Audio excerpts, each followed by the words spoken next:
high school, I took an accounting course with one of my teachers, and I kind of looked at her and I'm like, wait, people get paid to do this? And she's like, yeah. I'm like, all right. So I kind of had this mindset in my head, this is where the area I wanted to go into.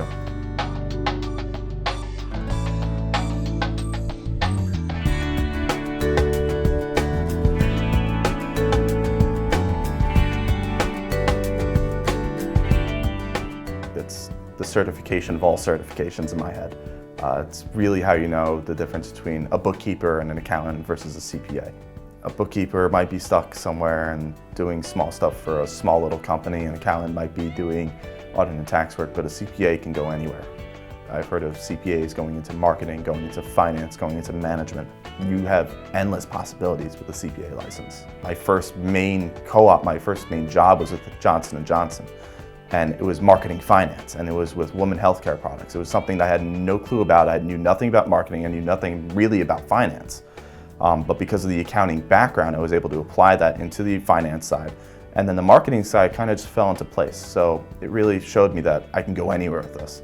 So when I graduated in May, my original plan was to go right in and just start taking the exam, start studying. I was signed up with Becker to go into live courses and just do a live course, take the exam, do a live course, take the exam.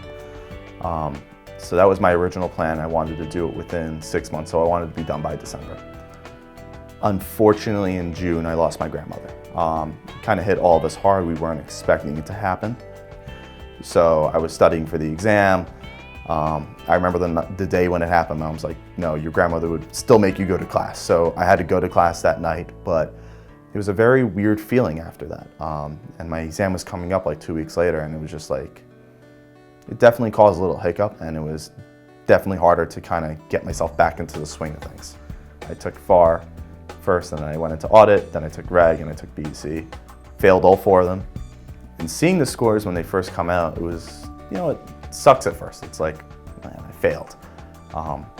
And it's really kind of having to, again, taking a step back, and you got to analyze what happened, what did I do wrong, what can I do better? And in a way, it kind of serves as a motivational aspect to me, is that, do I want to end up back at the bottom again, or do I want to push myself harder? So I'm still taking the exam.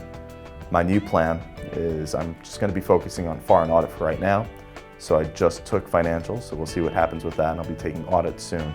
I'm going to use busy season as a break for myself, and then after busy season, I'll pick up, hopefully, with BEC and reg. I think the biggest thing about the CPA exam, it's not about how smart you are, it's about your own personal fortitude with the exam.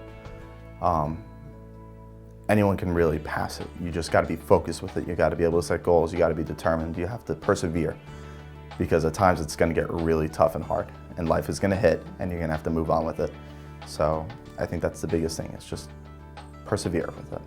Don't give up on it.